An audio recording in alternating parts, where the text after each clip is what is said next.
My guess would be inflammation of the joints. I'm not sure really what tinnitus is. Oh, you said ringing in the ears? It's Ringing of the ears. And I haven't really heard of anyone having it, but when I was in pharmacy school, they'd mentioned it, but I don't remember much about it. I used to play drums on a professional basis, and when you're through with a job like that, with the noise, you have the ringing for maybe a day or so, constant ringing in your ear. That's not the same thing, is it?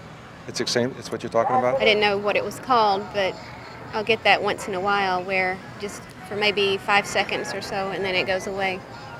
But it's almost like you can't hear anything else, but you can hear this high-pitched hum, like a humming. You're my baby girl.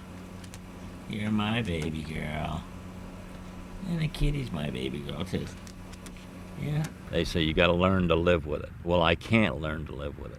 I got to do something about it. If the established medical community can't do anything, then you're forced to go to this alternative community. And you start with Indian chiefs. You start with psychic healers. Urine therapy, where you put urine in your ears. Fortunately, in one way, because I really do use the most advanced forms of hearing protection available. If you take intravenous injections of lidocaine, while the lidocaine is being pumped to your brain, it'll silence the tinnitus. I feel like I've been able to preserve my hearing even as this condition of tinnitus gets worse. The only thing is, the moment they unplug the IV, the tinnitus comes back. If I took a drive in a car, I hooked myself up to a lidocaine drip. If I went to a motel, I'd use the drape rods. When I was at home, I bought my own IVAC machine, just like you have in a hospital. I knew how many drops per minute I needed, and I just set the machine and sit there and read a book. Yeah, sometimes you'll see them, like with the yellow ear plug, and then sometimes you'll see them like those ear muffles, like airplane people have. If it's a cold day, I turn the heater way up, and if it's a warm day, I turn the air conditioning way up so I get the remediation sound from the blower in the car. I remember I told you in class. See, the double-edged sword in this is that as you're protecting your hearing, you're actually creating in your mind more awareness of the tinnitus, because the worst thing you can possibly do is put yourself in a silent situation. For those that don't know what maskers are, they have a shh sound. I can get them out if anybody has never seen them. I have mine right. They're in my pocket. And I wear them in situations that it's appropriate. Not every place do they work. And then I also have these are my earplugs, and I always carry them with me all the time. I've used maskers as far as the sound machine at night, and that sometimes it helps, but a lot of times it's actually too noisy. The noise from this machine, unless it's water, then it's pretty relaxing for me. But I've never tried any other heavy-duty masking, because from what I understand, it can actually damage your hearing. Sleep's critical. That if I can get 8 hours of sleep, I'm better the next day in terms that I can mentally deal with it. But what I do is I literally try to jump out of bed, get into the shower, because of course the sound of water is the one thing that most tinnitus patients say. They get their only silence, so to speak. Whether you're taking a nap or whether you're lying down for the whole evening, if you're lying down and all you hear is a siren in your head, you're constantly trying to escape the siren. There's many times in the middle of the night I'll just get up and take a shower. But basically, what I do is turn the shower on full blast and then stand there until I run out of hot water. Now what I did is I made a tape. I hung a tape right on the shower head itself. They've created panic attacks in Dave's life many times. He's called me up in the middle of the night telling me he can't live with it anymore, and truly in a fit. And the only thing I know to do is to tell him, Dave, get in the tub, turn the water on. So that's the way I go to sleep at night. But unfortunately, that's all the volume I get. Of course, if you have it next to your ear, you can see that it gets quite loud when it's on your ear. Being home alone is the most difficult time for me. I don't have any communication with anybody in the house, and I can't talk to anybody about it, so I have to try to deal with it on my own.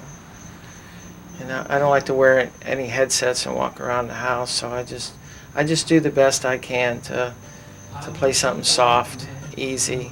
I kind of like classical music myself.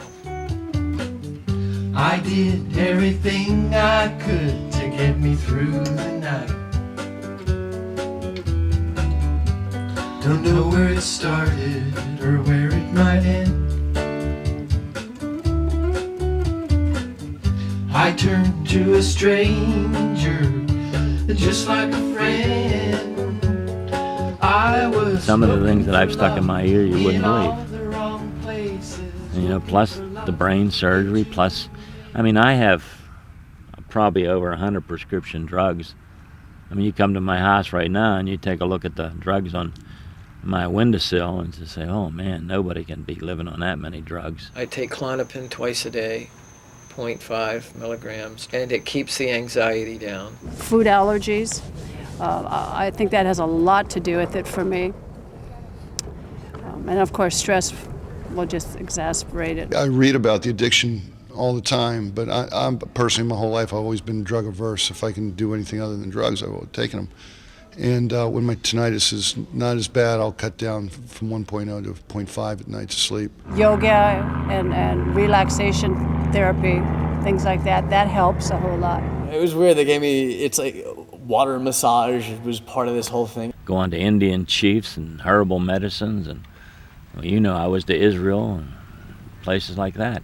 Acupuncture, which would help occasionally, and I think in the long run, you know, maybe it depends on who you go to. I've never tried any illegal drugs.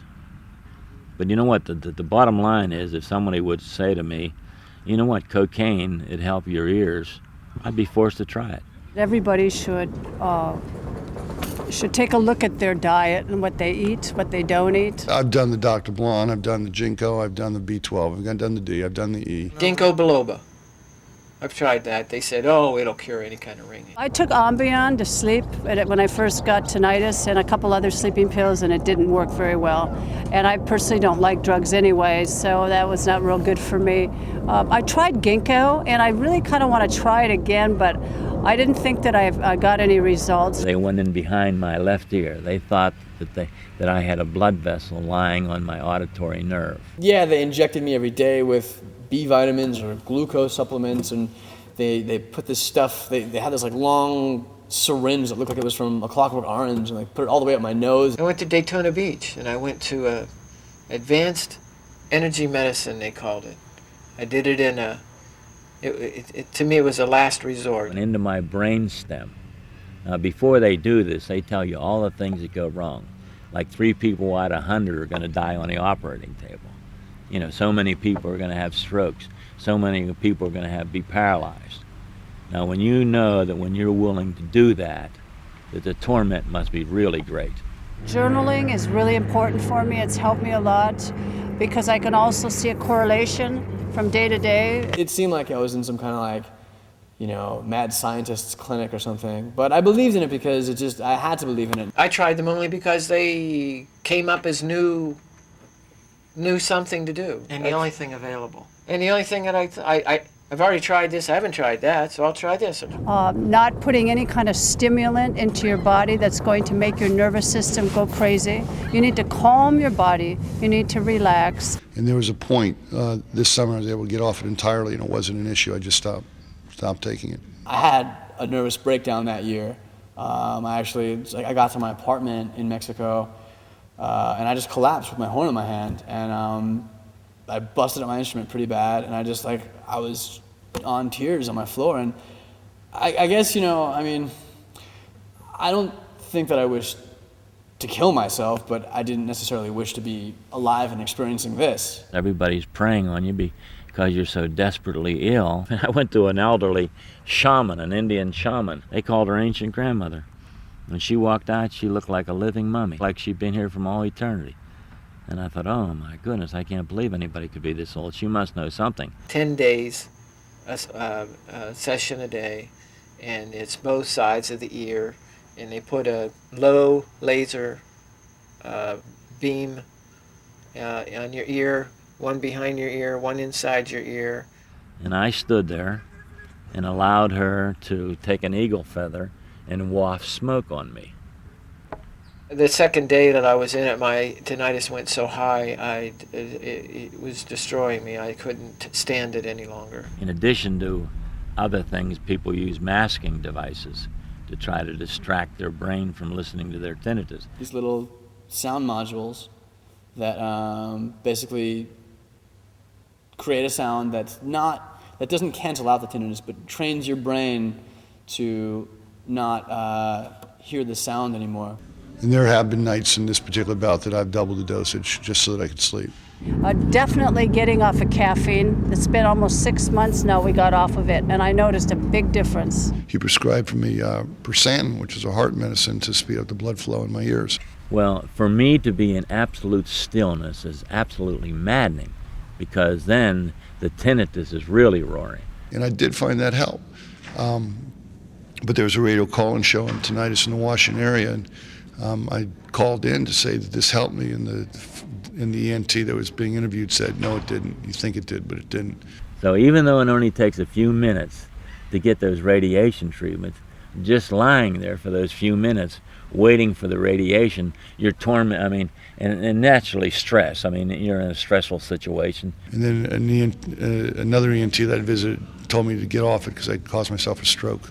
I would consider various forms of, treatment that to a normal person might seem extreme, but I guess no. To cut my nerve, to end all hearing, I wouldn't consider that unless my tinnitus degraded to a level that's just more severe than I can imagine right now, which I really hope it doesn't.